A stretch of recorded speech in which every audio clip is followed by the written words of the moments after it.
बलूचिस्तान में train hijacking का वाक़या जिसमें 400 से ज़ायद मुसाफिर सवार थे और अभी भी उनका दहशतगर्दों का दावा यह है कि 200 से ज़ायद मग़वी उनके कब्ज़े में है। वफाकी हुकूमत और हमारे सिक्योरिटी के अदारे किस तरीके से इस चैलेंज से निपटना चाहेंगे? क्या हमारी हिकमत अमली होगी? क्या उन दहशतगर्दों से कोई बात करेगा, नरमी करेगा, या हम कोई ऐसा सिक्योरिटी ऑपरेशन प्लान करेंगे कि सूरत हाल को मुकम्मल तौर पर काबू किया जा सके? अभी तक की इतलात ये हैं कि 190 से ज़ायद लोगों को रिहाई मिल चुकी है और 30 से ज़ायद दहशतगर्द मारे गए, लेकिन एक्चुअल कितनी तादाद ग्राउंड पर मौजूद है और क्या करने की ज़रूरत है? इन सब सवालों का जवाब देने के लिए हमारे साथ आज मेहमान हैं वफाकी वज़ीर इत्तलात अताउल्लाह तारड़ साहब। तारड़ साहब, बहुत शुक्रिया, आपने मसरूफ़े से वक्त निकाला। सर, इस वाक़े के ऊपर कोई एग्जैक्ट पिक्चर क्या है? ये BLA के कौन लोग हैं? कहाँ से इन्होंने ये सारा प्लान बनाया कि पूरी गाड़ी ले उड़े? देखिए, लगता तो ये है कि जो इनकी कॉल्स वगैरह इंटरसेप्ट हो रही हैं और इनके राब्ते हैं वो पाकिस्तान से बाहर भी इनके राब्ते हैं जो अभी तक की हमारे तक इतलात आई है। बाहर से मुराद अफगानिस्तान अभी ऑपरेशन क्योंकि ऑनगोइंग है, मैं कोई ऐसी बात नहीं करना चाहता कबल अज़ वक्त। एक ऑनगोइंग ऑपरेशन है और बड़ी एहतियात से ये ऑपरेशन किया जा रहा है। उसके अंदर जो आपने जिस तरह फरमाया 190 जो हैं मग़वी उनको बाज़ियाब करवा लिया गया है बड़ी महारत के साथ, और क्योंकि उधर वो सुसाइड जैकेट्स और सुसाइड बॉम्बर्स मौजूद हैं अंदर, तो इसलिए बहुत एहतियात बरती जा रही है मग़वियों की ज़िंदगी को बचाने के लिए। उसके अंदर 70 से 80 लोग जिन्होंने हमला किया था उनमें से जो हैं 30 को जहन्नुम वासिल किया जा चुका है। और अभी जो सिक्योरिटी फोर्सेस हैं बड़ी बहादुरी के साथ, बड़ी जवां मर्दी के साथ वो मुकाबला कर रहे हैं और दुआ है कि इंशाअल्लाह ताला जल्द जो है ये ऑपरेशन अपनी पाए तकमील तक पहुंचेगा। बाज़ खबरें तारड़ साहब ज़ाहिर करती हैं कि हमारे वो जो कमांडोज़ हैं सिक्योरिटी का एक बाकायदा ऑपरेशन प्लान किया जा रहा है इन लोगों की रिहाई के लिए। कुछ उस पर बता सकते हैं पूरी माइक्रो डिटेल्स में जाए बगैर कि हम कब तक उम्मीद रखें कि ये जो 200 से ज़ायद लोग उनके कब्ज़े में हैं उनकी भी जान बचाई जा सके? देखिए, कुछ रीइंफोर्समेंट भी पीछे से आई और रीइंफोर्समेंट्स ने भी ज्वाइन किया और आज भी आपने देखा सोशल मीडिया के ऊपर इमेजेस थे जो फ़ौज के ताज़ा दम दस्तों ने वहाँ पे उतरे रेलवे स्टेशन पे।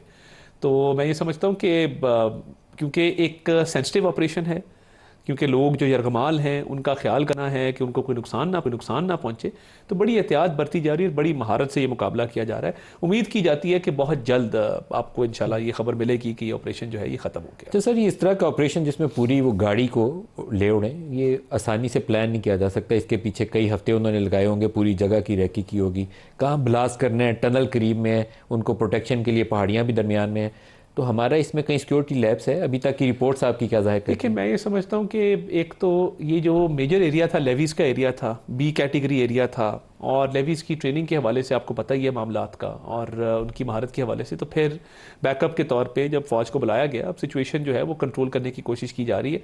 मगर मैं ओवरऑल ये समझता हूँ कि जो नेशनल एक्शन प्लान के तहत मेजर्स लिए गए हैं और नेशनल एक्शन प्लान के तहत आगे बढ़ा जा रहा है, उसके अंदर कैपेसिटी बिल्डिंग भी है, उसके अंदर इंटेलिजेंस शेयरिंग भी है, तो ये एक बड़ी अच्छे तरीके से ऑपरेशन कंडक्ट हो रहा है। इसमें अफसोसनाक जो पहलू है कि जो इंडियन मीडिया ने किया, लगता ये था कि उनको पहले से मालूमात थी, यानी इधर अभी ऑपरेशन शुरू हुआ और इंडियन मीडिया की स्क्रीन्स भर गई तफसीलात के साथ।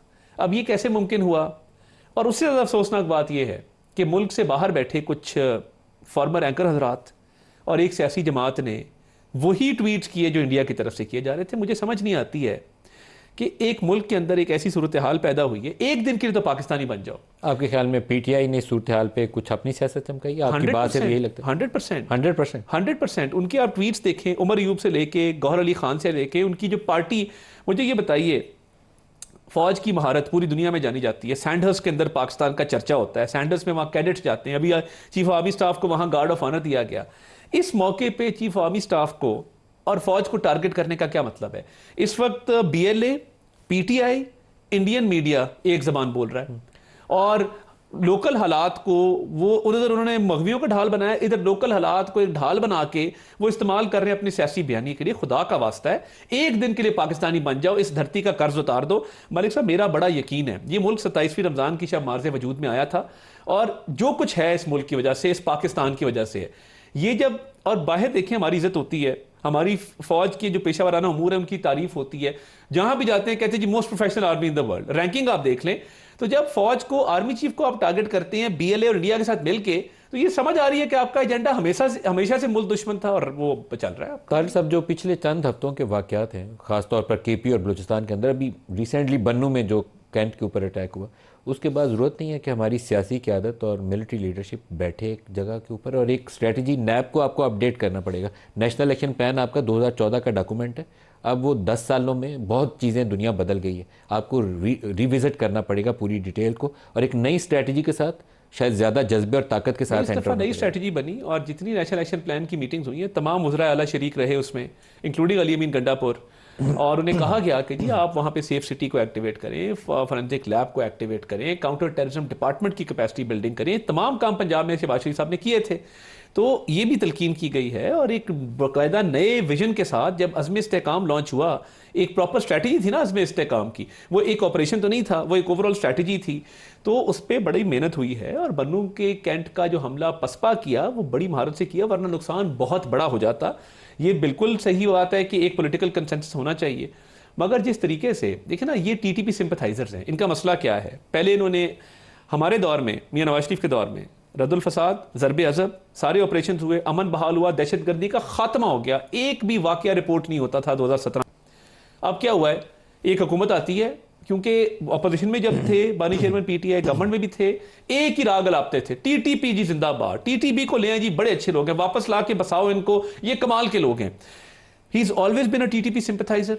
और देखिए, टीटीपी और पाकिस्तान इकट्ठे नहीं चल सकते, ये बिल्कुल तय है, हमारा ये बिल्कुल अज़म है कि इनको जड़ से उखाड़ेंगे, दहशतगर्दी का खात्मा करेंगे। इस पे देखिए, बार बार ये जो पॉलिटिकल पार्टी अभाम क्रिएट कर रही है, ये कैमरे के सामने अभाम क्रिएट करते हैं, इनकी कोई पॉलिटिकल होगी अंडरस्टैंडिंग उनसे, मगर मीटिंग्स में मैंने देखा है अली अमीन गंडापुर इस मामले में संजीदा नजर आते हैं मीटिंग्स के अंदर, और वो दहशतगर्दी के खात्मे का वाशगाफ अल्फाज में ऐलान भी करते हैं।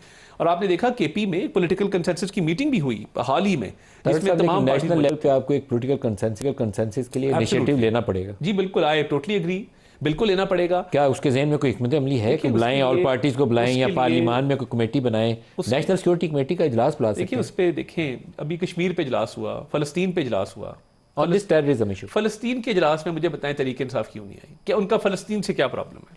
देखिए, ये पेटी इश्यूज जो है ना, हर चीज में सियासत को इन्वॉल्व करना। प्रेसिडेंट ट्रंप आए तो उन्होंने कहा जी हाँ जी कमाल हो गई जी, अब हमारा बयानिया चलेगा, पॉलिटिकल बयानिया बुलाया। मैंने तब भी कहा था ये रियासतों के माबैन ताल्लुकात होते हैं, ये पॉलिटिकल पार्टीज के जो बयानिया है उसके मरूने मिन्नत नहीं होते, उसके ताबे नहीं होते। इनको थोड़ा सा ना मुल्क के लिए सोचना पड़ेगा। पिछले एक साल में एनएससी की मीटिंग नहीं हुई, तो क्या ये मौका नहीं है कि एनएससी का इजलास बुलाया जाए? बिल्कुल, ये और सिविल मिलिट्री इकट्ठे इस पे एक स्ट्रेटजी के साथ जी। उसके अलावा क्योंकि एनएससी का एक वो लिमिटेड पार्टिसिपेंट्स हैं, उससे बढ़ के मीटिंग्स हुई हैं। नेशनल एक्शन प्लान की जो मीटिंग होती है, तमाम डिपार्टमेंट्स, एंटी स्मगलिंग वाले से लेके काउंटर टेररिज्म तक हर बंदा मौजूद होता है, आला मौजूद होते हैं, पीएमएजे के सीएमजीबी मौजूद होते हैं, इंटेलिजेंस चीफ्स मौजूद होते हैं, तमाम लोग मौजूद होते हैं। आप जब कहते हैं कि पॉलिटिकल कंसेंसस होना चाहिए, तो आपके जहन में क्या खाका, कैसे मेरे जहन में तो देखिए ये है कि सबसे पहले सियासी मफादात को बाला ताक रखना होगा, बिल्कुल साइड पे रख। ये नहीं हो सकता कि आप पाकिस्तान के मफाद को भी लेके चलें और साथ ऐसी सिचुएशन को एक्सप्लॉइट करके अपना पॉलिटिकल बयानिया भी बनाएं। प्रॉब्लम यह है कि इनके जो लीडर हैं वो इररेलेवेंट होते जा रहे हैं टाइम के साथ। अब इनकी पार्टी का चैलेंज है, क्योंकि पार्टी टूट गई है 5-6 फ्रैगमेंट्स में, ये कोशिश कर रहे हैं कि पॉलिटिकल रेलेवेंस बनाई जाए बार बार ऐसी सिचुएशन को एक्सप्लॉइट करके।